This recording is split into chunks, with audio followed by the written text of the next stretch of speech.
So sound का जो basics है, स्टार्ट करें। ये जो शुरू के जो एक दो पन्ने हैं वो बेसिकली 9th क्लास में तुम्हें पढ़ने थे, बट ठीक है, बुक में दिया हुआ हम कर रहे हैं। तुम लोग का जो एक्चुअल सिलेबस स्टार्ट होता है वो रिफ्लेक्शन ऑफ साउंड वेव से स्टार्ट होता है, ठीक है।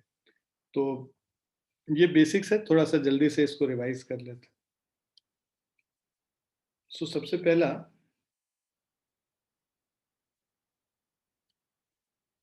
sound is produced when a body vibrates and it reaches us through the vibration of the particles of the surrounding medium. So sound का जो प्रोडक्शन, कभी भी कोई भी बॉडी जब वाइब्रेट करता है तो वाइब्रेशन के वजह से साउंड प्रोड्यूस होता है, ठीक है। तो मतलब production of sound is due to the vibration of any object. So whenever an object will vibrate, whenever something vibrates, there is a sound which is being produced. That sound you may able to listen to, or you may not be able to listen to it. मतलब it may be audible to you or it may not be audible to you. So it depends on the frequency of vibration which makes it audible to you or inaudible to you. So frequency of vibration हमें पता है 20 hertz से 20,000 hertz के बीच में sound का जब frequency होता है, जो वाइब्रेशन का फ्रीक्वेंसी होता है, तो आपको सुनाई पड़ता है वो साउंड, उसको हम ऑडिबल रेंज कहते हैं. सो और ये जो वाइब्रेशन है हमारे ईयर्स तक पहुंचता कैसे है? जो आसपास सराउंडिंग है, मीडियम है, उस मीडियम के पार्टिकल्स भी वाइब्रेट करेंगे. सो लेट्स से अगर जैसे मैं बात कर रहा हूं तो मेरे जो वोकल कॉर्ड्स हैं वो वाइब्रेट कर रही हैं because of the air which is coming through from my lungs, है ना. So the vocal cord vibrates. उस वोकल कॉर्ड के वाइब्रेट करने की वजह से जो आसपास एयर मॉलिक्यूल्स हैं, है ना, वो एयर मॉलिक्यूल्स भी वाइब्रेट करेगा. और वो वाइब्रेशन जो जो भी मीडियम है, लेट्स से अगर हम वाटर में है तो वाटर, स्टील के ऊपर बात कर रहे हैं तो स्टील, या फिर एयर के थ्रू साउंड ट्रैवल कर रहा है तो एयर के थ्रू. तो ये सारे जो मीडियम है, उन मीडियम के जो पार्टिकल्स हैं वो वाइब्रेट करेंगी, और वो वाइब्रेशंस हमारी ईयर ड्रम्स तक पहुंचती हैं. और ईयर ड्रम्स जब वाइब्रेट होता है तो हमें फिर उसको हम लोग एम्पलीफाई करते हैं और इलेक्ट्रिक सिग्नल्स में कन्वर्ट करते हैं, और वो ऑडिटरी सिग्नल्स हमारे ब्रेन तक जाता है और हम इंटरप्रेट करते हैं कि साउंड हमने सुना है या नहीं सुना है. So sound requires a medium for its propagation. बिना मीडियम के वाइब्रेशन ट्रांसफर हो नहीं सकता है एक जगह से दूसरे जगह. So sound requires a medium for its propagation. A vibrating body causes vibrations in the particles of the medium, surrounding medium, which travel in form of waves with a certain speed depending upon the density and elasticity of the medium. Okay, तो ये जो vibrating body है ना, ये vibrating body, this causes vibrations in the particles of the surrounding medium, which travel in the form of waves with a certain speed depending upon the density and elasticity of the medium, ठीक है. सो ये जो जिस speed से sound travel करेगा वो किस पे डिपेंड करता है? डेंसिटी और इलास्टिसिटी ऑफ द मीडियम पे. Next, when these vibrations reach our ear, the sound is heard, है ना.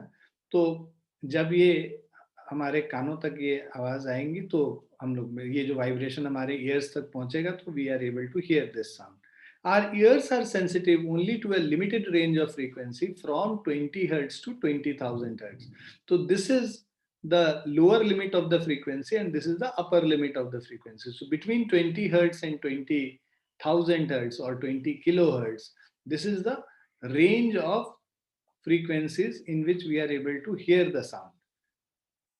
So this is called audible range of frequency. The audible range of frequency of a person decreases as he gets older, since his hearing sensitivity of ears falls for both the low and high frequencies.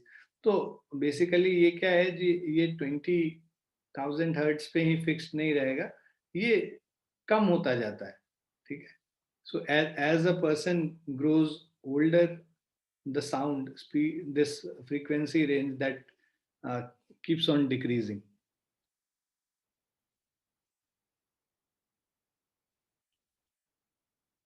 The audible range, so in fact तुम देखोगे कि जो young people होते हैं, जो छोटे बच्चे होते हैं, उनका जो फ्रीक्वेंसी, मैक्सिमम फ्रीक्वेंसी जो वो सुन सकते हैं, दैट इज अप्रोक्सीमेटली 30,000 हर्ट्ज. और जो ओल्ड पीपल हैं they are able to hear to only up to 12,000 hertz sound. ये सब 9th क्लास में था तुम लोगों के. The audible range of frequency of a person decreases as he gets older, since his hearing sensitivity of ears falls for both the low and high frequencies. The sound of frequency above 20,000 hertz.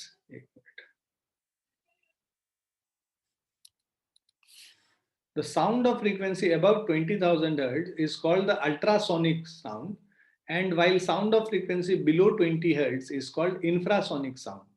ठीक है, तो infra मतलब less, ultra मतलब उससे ज़्यादा. Both the ultrasonic and infrasonic are inaudible to human beings, but they both travel in a medium with a speed same as that of the audible sound. तो ultrasonic sound का भी और infrasonic sound का भी speed जो है वो sound के बराबर ही, ऑडिबल साउंड के बराबर ही स्पीड होता है ना. और इंफ्रासोनिक वो हुआ जिसका फ्रीक्वेंसी 20 हर्ट्ज से लेस है, और अल्ट्रासोनिक वो हुआ जिसका फ्रीक्वेंसी 20,000 हर्ट्ज से ज्यादा है. सो when sound wave travels in a medium, the maximum displacement of the particle of the medium on either side of its mean position is called amplitude A of the wave. तो mean position के either side में जो maximum displacement होता है किसी particle का vibration में, that is known as the amplitude of the wave. The time taken by the particles of the medium to complete its one vibration is called the time period of the wave. The number of vibrations made by the particle of the medium in 1 second is called the frequency of the wave.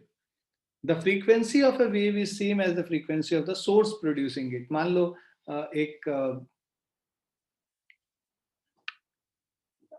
कोई भी object है जो vibrate कर रहा है किसी frequency से, तो वो जो साउंड प्रोड्यूस करेगा उसका भी फ्रीक्वेंसी उसी ऑब्जेक्ट के वाइब्रेशन के फ्रीक्वेंसी के बराबर होगा. ठीक है, जैसे ट्यूनिंग फॉर्क एक एग्जांपल है. ट्यूनिंग फॉर्क का जो वाइब्रेशन का फ्रीक्वेंसी होगा उससे जो साउंड प्रोड्यूस होगा उसका भी फ्रीक्वेंसी उसी ट्यूनिंग फोर्क के वाइब्रेशन के बराबर होगा. The distance traveled by a wave in one time period of vibration of the particle of the medium is called the wavelength. Okay, so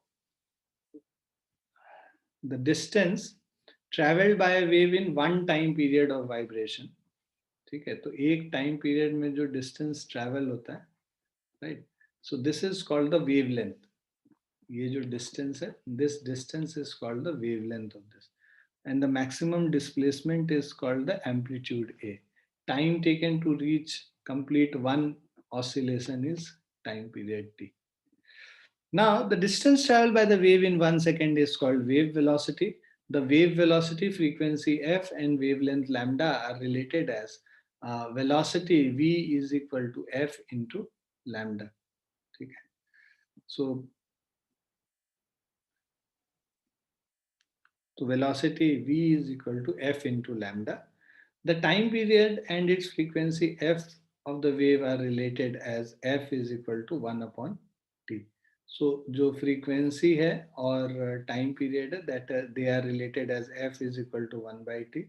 Frequency, wavelength और wave speed को जो हम लोग देखते हैं उनका जो relation है, that is v is equal to f into lambda, या फिर lambda upon t, ऐसा भी लिख सकते हैं. Now, frequency or time period of the wave depends on the vibrating source producing the sound.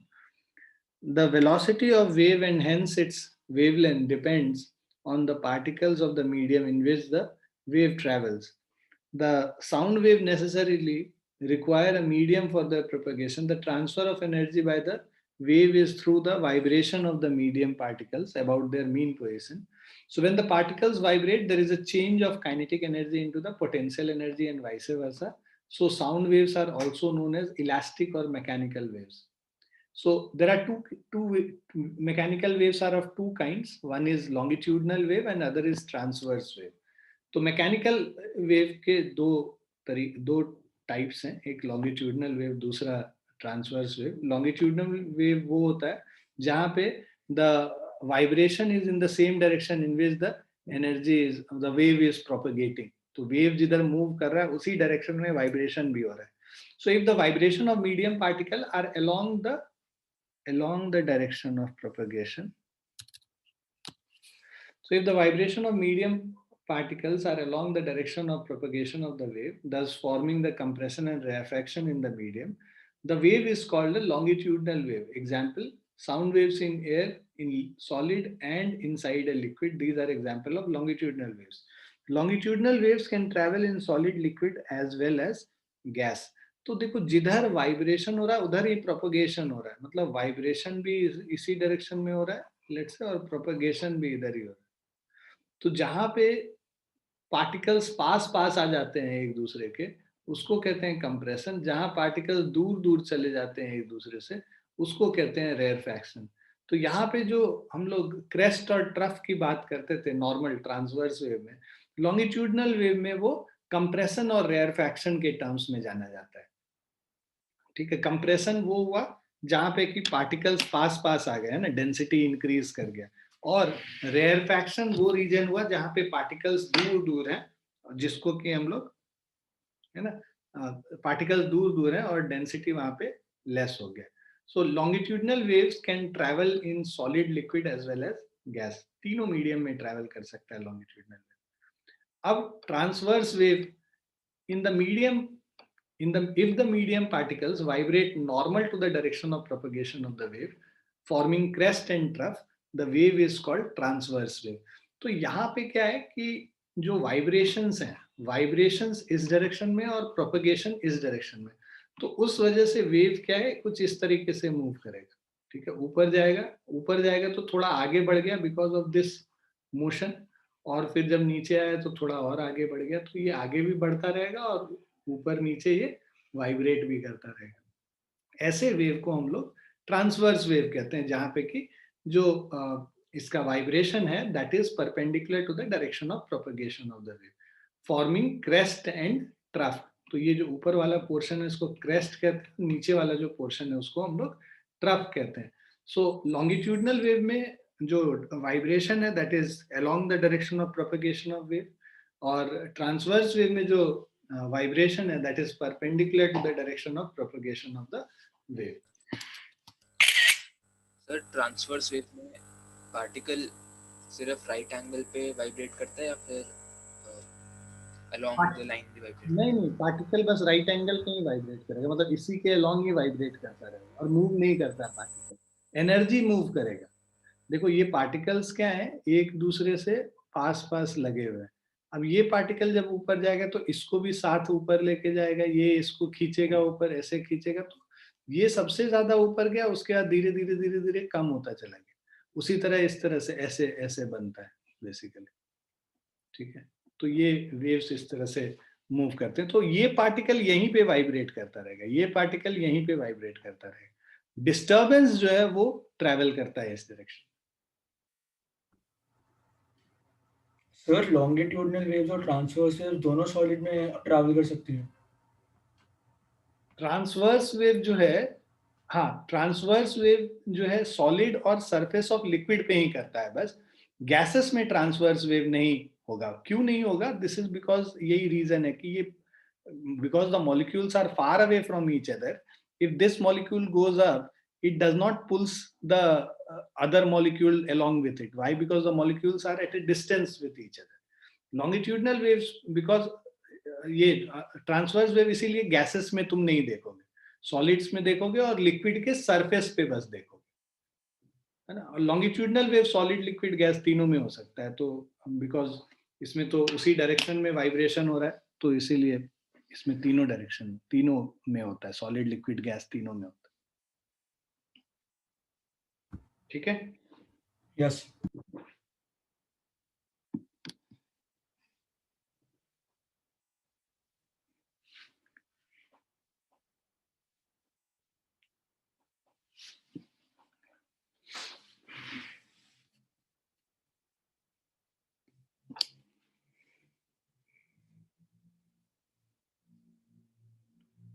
Now, transverse waves are formed only in those media which possesses rigidity, and that is why they can travel only in solids and on the surface of liquid. वही हम बात कर रहे थे, rigidity होनी चाहिए, मतलब कि एक दूसरे से इनके मॉलिक्यूल्स इंटरैक्ट करते रहने चाहिए, मतलब एक दूसरे से अट्रैक्टेड होने चाहिए. A longitudinal wave travels in a gas without any change in heat content of the medium. The speed v of the longitudinal wave, that is sound, in a gaseous medium of density d at a pressure p is given by v is given as gamma p by d. ठीक है, ये सब उतना relation याद करने की जरूरत नहीं है ना. सो क्योंकि ये है ना सिलेबस में से 9th में भी सिलेबस में से हट गया है अब तो. So where gamma the ratio of the two specific heat, मतलब Cp by Cv होता है. तुम लोग जब 11th क्लास में पहुंचोगे तो वहां पे ये एडियाबैटिक कांस्टेंट गामा होता है, जिसको हम लोग Cp/Cv कहते हैं. Cp is heat capacity at a constant pressure, specific heat capacity at constant volume. तो Cp/Cv is equal to gamma होता है, जिसको हम लोग एडियाबैटिक कांस्टेंट कहते हैं. Anyways, so this is not very important. तुम ये जानो कि ये एक कांस्टेंट है जिसका कि वैल्यू 1.4 एयर में होता है, एक कांस्टेंट का value. So V is equal to gamma P. P is pressure, D is density. So pressure P or density D. Now since the density of the gas decreases with increase in temperature and with increase in humidity in it, so the speed of sound increases with increase in temperature and with the presence of humidity in the gas.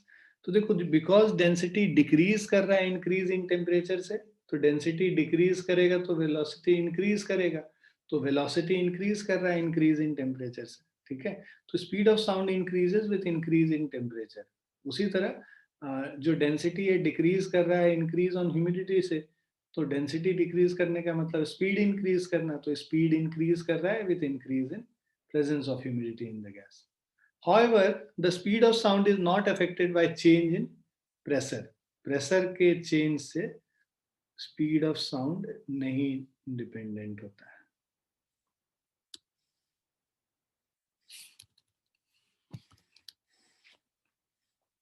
ठीक है. Now the speed v of a transverse wave in a stressed string depends on the tension T and mass per unit length m of the string. It is given by, तो अगर हम लोग एक stressed string है हमारे पास, है ना, मान लो स्ट्रिंग को हमने यहाँ पे अटैच कर रखा और इसको खींच रखा है किसी टेंशन टी से, तो जिस फोर्स से इसको खींचेंगे उसको टेंशन टी कहते हैं. और इस स्ट्रिंग का जो मास पर यूनिट लेंथ है वो स्मॉल m है. तो जो speed of transverse wave which is being produced on is, अब हम लोग क्या करते हैं, इस स्ट्रिंग को अगर ऊपर नीचे इसको वाइब्रेट करोगे ना, तो इसमें इस तरह एक वेव प्रोड्यूस होता है. ठीक है, तो वाइब्रेशंस जब इस पे परपेंडिकुलर देंगे तो इसमें वेव्स प्रोड्यूस होगा, और वो जो वेव प्रोड्यूस होगा उसका जो स्पीड होगा, ठीक है, speed of the wave, transverse wave which is being produced on the stressed string having a tension T and mass per unit length small m is given as V is equal to root under 2T upon m. Now when a wave traveling in one medium passes to another medium, ठीक है, so when a wave is traveling from one medium to another medium, that is in refraction, the speed, wavelength and density of the wave will change, but the frequency of wave will not change. तो जैसे कि light में हमने देखा है ना, same चीज यहाँ पे भी है. फ्रीक्वेंसी चेंज नहीं करेगा, स्पीड चेंज कर जाएगा, वेवलेंथ चेंज कर जाएगा, है ना, इंटेंसिटी ऑफ वेव चेंज कर जाएगा, but frequency of the wave will not change. Sir light में भी फ्रीक्वेंसी चेंज नहीं होती? नहीं, लाइट में भी फ्रीक्वेंसी चेंज नहीं होती. लाइट में भी जब एक मीडियम से दूसरे मीडियम में जाते हैं तो फ्रीक्वेंसी कहाँ चेंज होती है? रिफ्रैक्शन में फ्रीक्वेंसी कहाँ चेंज होती थी? होती है क्या? No sir. तो सेम चीज यहाँ पे भी. So when a wave traveling in one medium passes to another medium, the speed, wavelength and density of the wave will change, but the frequency of wave will not change. The sound wave differ from the electromagnetic wave, that is gamma ray, X-ray, ultraviolet ray, visible ray, infrared, microwave and radio waves. So ये सब examples हैं basically आपके electromagnetic waves से. तो sound waves का अगर हम लोग को light waves से difference देखना है, so पहला क्या है कि light, these are the electromagnetic waves, जो light waves हैं वो इलेक्ट्रोमैग्नेटिक वेव्स हैं. साउंड क्या है? मैकेनिकल वेव है. उसके अलावा light waves can travel in vacuum, they do not require a material medium, है ना. और sound waves they require a material medium for propagation, they can not travel in vacuum. तो इसमें तुम ये ऐड कर लेना.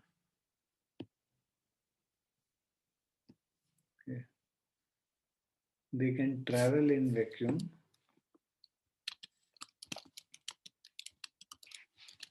They do not require a material medium for their propagation. ठीक है. Now light waves का तीसरा है, the speed of light wave is very high, 3 into 10 to the power 8 meter per second in the air. और sound wave का speed of sound wave is low, that is 330 meter per second. ठीक है. Now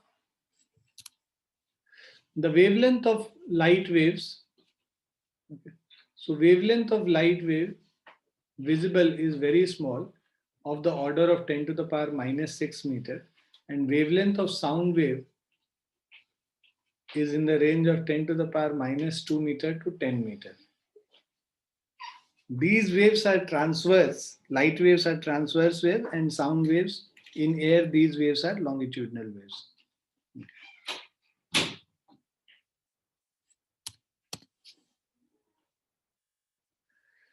Now reflection of sound waves. ठीक है.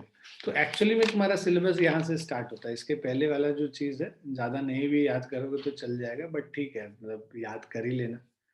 कहीं आ गया question तो better है कि we should be prepared. Now reflection of sound waves. So sound waves, just like any other wave, when strike a hard surface or boundary of another medium, return back in the same medium, obeying the laws of reflection. तो ये जो sound waves हैं, these act as normal, मान लो rubber का ball है ना, Costco ball है, उसको हम लोग किसी वॉल को हिट करते हैं तो कॉस्को बॉल वापस रिफ्लेक्ट करता है ना, वापस आ जाता है, रिबाउंड करता है. तो same thing happens with sound wave as well. Angle of reflection is equal to angle of incidence. तो जो हमारा लॉज ऑफ रिफ्लेक्शन लाइट के लिए है, सेम वो साउंड के लिए भी वैलिड है. ठीक है. उसके अलावा the incident ray, reflected ray and normal at the point of incidence all lie in one plane. So this means that the laws of reflection is valid for sound waves as well. The return of a sound wave on striking a surface such as wall, metal sheet, plywood, etc. back in the same medium is called the reflection of sound wave. तो ये जो return है sound wave का same medium में, जिस medium में वो travel कर रहा था, इंसिडेंट था किसी भी सरफेस से टकराने के बाद जो रिटर्न करता है, इसको हम लोग रिफ्लेक्शन ऑफ साउंड वेव कहते हैं. The reflection of sound waves does not require a smooth and shining surface like mirror. Sound waves gets reflected from any surface, whether smooth or hard, polished or rough. The only requirement for the reflection of sound wave is that the size of the reflecting surface must be bigger than the wavelength of the sound wave. ठीक है. तो wavelength of sound wave से ज्यादा होना चाहिए जो size है, जिससे कि ये साउंड वेव जाके इंसिडेंट हो रहा है या टकरा रहा है. The phenomena of reflection of sound waves is utilised in making the megaphone और speaking tube, sound board and ear trumpet. तो ये सारे जो एप्लीकेशंस हैं, ये सारे एप्लीकेशंस में रिफ्लेक्शन ऑफ साउंड वेव से यूज होता है. तो मेगाफोन बेसिकली डिवाइस है जो कि जनरली तुम देखो कि पुलिस वुलिस लेके चलती है ना, या कोई अनाउंसमेंट करना होता है तो लोग ऐसे ये हाथ में ऐसे इसको पकड़ के और ये मेगाफोन से अनाउंसमेंट करते हैं ना. फेट वगैरह लगता है तो जनरली ये अनाउंसमेंट होता है. अब इस मेगाफोन में क्या होता है, बिकॉज इसका शेप इस तरीके से है, ठीक है, तो जो साउंड यहाँ से जाएगा वो मल्टीपल रिफ्लेक्शन होगा साउंड का और फाइनली एक सामने के डायरेक्शन में ट्रैवल करेगा. अगर बिना मेगाफोन के कोई आदमी बोलता है तो उसका साउंड जो है हर डायरेक्शन में, मान लो if a person is speaking, the sound will travel in every direction in with equal speed. So because it travels in every direction with equal speed, मान लो यहाँ पे कोई ऑब्जर्वर है तो तो उसका इसका एक पोर्शन मतलब intensity of sound is very less, reaching which is reaching here is very less. So if we use a megaphone, इससे क्या होगा कि जितने भी साउंड है ना ये सब एक ही डायरेक्शन में जाएगा. तो जिधर ऑब्जर्वर है उधर रख के अगर मेगाफोन को अगर हम बोलते हैं तो सारा साउंड जो है सामने ही ट्रैवल करेगा and this person will be able to hear the sound better as compare to जब बिना मेगाफोन के हम लोग बात करके सुनाते हैं. ठीक है. So the return of a sound wave on striking a surface such as wall, metal sheet, plywood, etc. back in the same medium is called the reflection of sound wave. The reflection of sound wave does not require a smooth and shining surface like mirror. Sound waves get reflected from any surface, whether smooth or hard, polished or rough. The only requirement for the reflection of sound wave is that the size of the reflecting surface must be bigger than the wavelength of the sound wave. The phenomena of reflection of sound wave is utilized in making the megaphone or speaking tube, sound board and ear trumpet. तो ये सारे जगहों पे हम लोग reflection of sound wave को ध्यान में रख के ही हम लोग उसको डिजाइन करते हैं. नाउ एको, प्रोडक्शन और जनरेशन ऑफ एन एको के बारे में अगर हम लोग बात करें,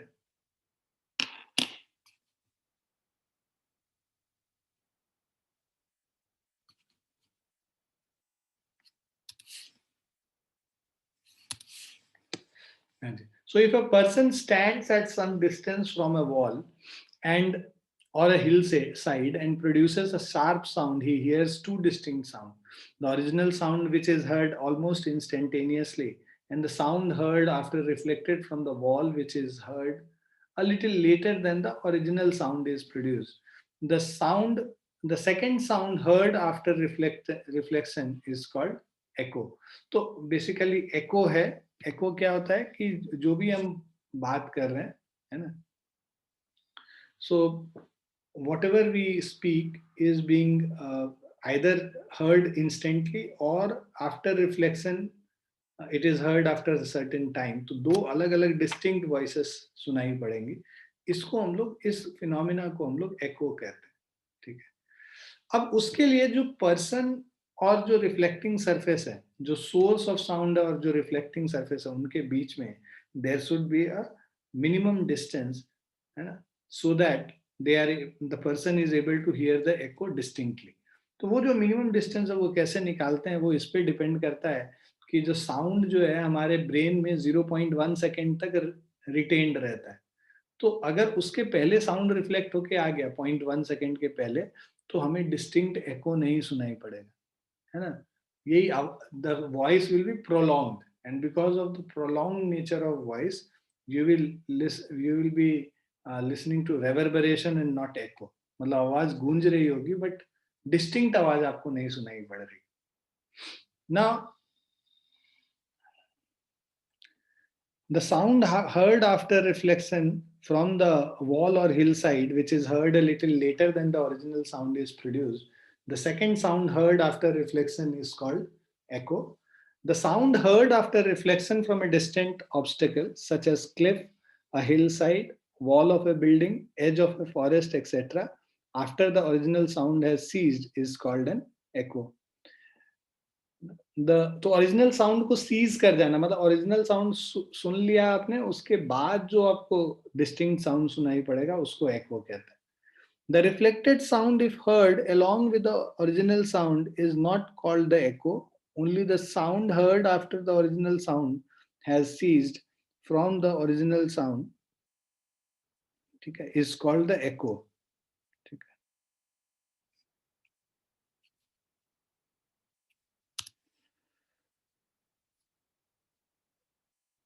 Now, condition for hearing an echo.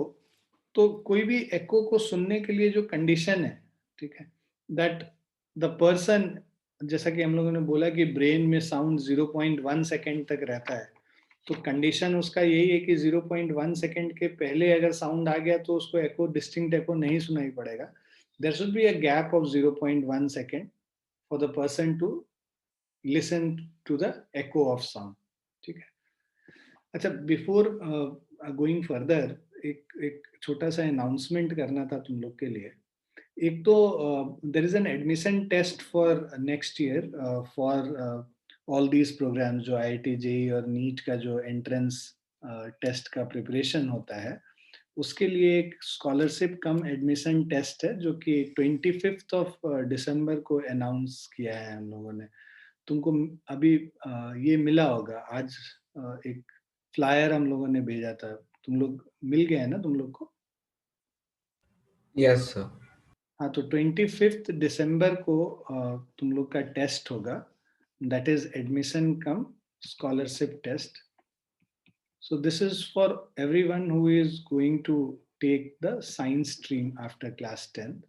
तो अगर अनडिसाइडेड भी है तो तुम लोग को लेना चाहिए टेस्ट। सिलेबस इसका जो होगा, syllabus is 9th and 10th का, ठीक है। मैथ्स और साइंस पूछा जाएगा, maths, physics, chemistry and aptitude test. तो एप्टीट्यूड टेस्ट जो नॉर्मल वो होता है ना कि जो नॉर्मल IQ टेस्ट जो होता है, जिसमें कि कई सारे इमेजेस वगैरह होते हैं, उसको देख के वो पैटर्न देखना होता है, या फिर और भी aptitude, logical reasoning. Logical reasoning हो गया सारा। तो ये सारा तुम्हारा इसके अंदर आ जाएगा। तो ये 4 सेक्शंस होंगे तुम्हारे एग्जाम के। और जो जो बच्चे इंजीनियरिंग के लिए प्रिपेयर करना चाहते हैं उनके लिए ये 4 सेक्शन है, और जो मेडिकल के लिए कर रहे हैं वो मैथ्स के जगह उनका बायो का टेस्ट होगा। तुम लोगों में से कितने लोग हैं जो इंजीनियरिंग का प्रिपरेशन करना चाहते हैं? हैंड रेज करो। सर आर्यमन। सर अभी कुछ श्योर नहीं है पर शायद वही लूंगा। अच्छा अच्छा, आर्यमन है, अभुदय है, कविन? कविन नहीं करेगा? नहीं सर। तो क्या करना है कविन पे? सर अभी तो सर कॉमर्स के टूवर्ड्स इंक्लाइंड। कॉमर्स की तरफ हम चाहेंगे। यस और तो CA बनेंगे, CA CS ये सब चीज, sir, it's one of the options. One of the option. और अधिराज और प्रणय क्या करने वाले हैं? सर मैं तो डेटा एनालिसिस की तरफ इंक्लाइंड हूँ। डेटा एनालिसिस के लिए तो सॉफ्टवेयर इंजीनियरिंग करना है, कंप्यूटर साइंस तो करोगे ही। Yes sir. तो मतलब वही इंजीनियरिंग तो करोगे ही ना फिर तो। यस सर, लेकिन वो शायद उसके लिए कॉमर्स रिक्वायर्ड होता है, तो वो प्रॉपर इंजीनियरिंग नहीं काउंट होती। तो वो वाला तो वो एक्चुरियल साइंस हो गया बेसिकली जो तुम बात कर रहे हो। यस सर, उसमें कॉमर्स रिक्वायर्ड होती है। हाँ वो समझ गए, वो एक्चुरियल साइंस हो गया। बट लेकिन क्यों वैसा करना चाहते हो? देखो एक्चुरियल साइंस तो बाद में भी कर सकते। आई जस्ट अ सजेशन, मतलब मानना नहीं मानना तुम्हारे ऊपर है। देखो अपने आप को बस तुम लिमिटेड करके एक चीज के लिए बस करोगे ना, तो फिर क्या है कि तुम्हारे पास ऑप्शंस नहीं रहते हैं। कि लेट्स से तुम डेटा एनालिसिस में जाना चाहते हो, तो डेटा एनालिटिक्स में जब भी जाते हैं ना, तो actuarial science is a small कॉग in the wheel. तो तुम वो पूरे व्हील को ये टारगेट करो, बेसिकली डेटाबेस मैनेजमेंट सिस्टम और ये सब चीज पढ़ो। कंप्यूटर साइंस इंजीनियरिंग करने के बाद अगर तुमको स्पेशलाइजेशन करना है एनालिटिक्स में, तब फिर तुम स्पेशलाइजेशन कर सकते हो एनालिटिक्स में। तो उससे क्या है ना, तुम्हारा जॉब ऑप्शन ज्यादा खुला हुआ रहता है, और तुम्हारे पास बाद में तुम्हारा कुछ दिमाग इधर उधर चेंज हुआ, या मार्केट का डिमांड कुछ चेंज हुआ, तो उसके हिसाब से अपने आप को शेप अप कर सकते हो। बाकी आपकी मर्जी है। प्रणय प्रणय क्या करना चाहता है? सर मुझे CS में इंटरेस्ट है। CS में इंटरेस्ट है, तो आप भी कविन के रास्ते पे हैं। माधव को तो फुटबॉल खेलना है, साथ में क्या करना है माधव उसके अलावा?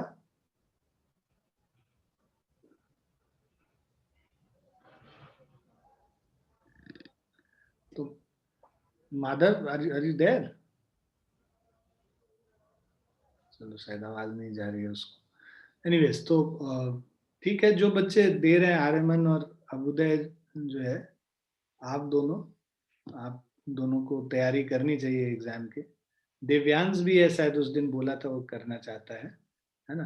और अधिराज देना चाहते हैं, अधिराज भी दे सकते हैं। तो तुम लोग 3-4 लोग एग्जाम का प्रिपरेशन करो और उसको दो अच्छे से, ठीक है? Because that will decide, that has a scholarship also, a rider is there. तो स्कॉलरशिप भी मिलेगा आगे के लिए तुमको पढ़ने के लिए, जो भी 11th 12th में कोर्सेज करोगे उसमें you will get a fee waiver also. तो वो भी तुम्हारे लिए अच्छा रहेगा और एक कॉन्फिडेंस भी रहता है, बाकी सारे बच्चों के साथ compete करोगे, ये भी एक अच्छा कंपटीशन है। तो अच्छे से पढ़ के देना, 9th-10th का सिलेबस रहता है। तुम लोग का तो ज़्यादा अच्छा प्रिपरेशन है क्योंकि तुम लोग का कोर्स ज़्यादा वास्ट है और ज़्यादा बेटर है एज कम्पेयर टू CBSE। तो you are having an upper edge, try to maximise that, अच्छे से करो, है ना? ठीक है। Yes, sir. और दूसरा ये जो टेस्ट वाला जो हम लोग बात कर रहे हैं, तुम लोग में से जो मैथ्स जो भी साइंस नहीं भी लिए हैं, सॉरी हिंदी जो नहीं भी पढ़ रहे हैं और बस हिंदी का टेस्ट देना चाहते हैं, वो भी हिंदी का टेस्ट के लिए एनरोल करके हिंदी का टेस्ट दे सकते हैं, बस टेस्ट भी अगर देना चाहते हैं, नहीं पढ़ रहे हैं तो। बाकी उसके अलावा कोई बच्चा अगर कोई सब्जेक्ट नहीं कर रहा है और उसका टेस्ट देना चाहता है, तो you can always take that test. मेरे ख्याल से जैसे प्रणय मैथ्स नहीं कर रहा है, मैथ्स का टेस्ट देना चाहता है, तो कर सकता है प्रणय। ठीक है, चलो विल स्टॉप हियर आज के लिए, और इसके आगे हम लोग नेक्स्ट क्लास में करेंगे, है ना? तो प्रिपरेशन करते रहो।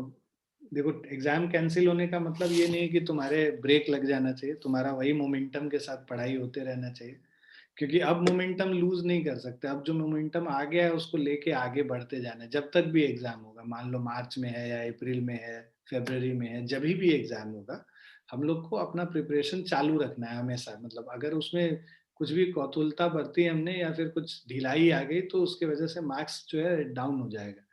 तो इसीलिए थोड़ा थोड़ा करके, बहुत ज्यादा अपने आप को पुश मत करो, बट जितना हम लोगों ने बोला है कि भाई 5 से 6 घंटे तुमको कम से कम पढ़ना चाहिए, वो लगातार पढ़ते रहो, है ना? टॉप गियर में नहीं आना, लेकिन हाँ 3rd गियर 4th गियर पे चलते रहना है।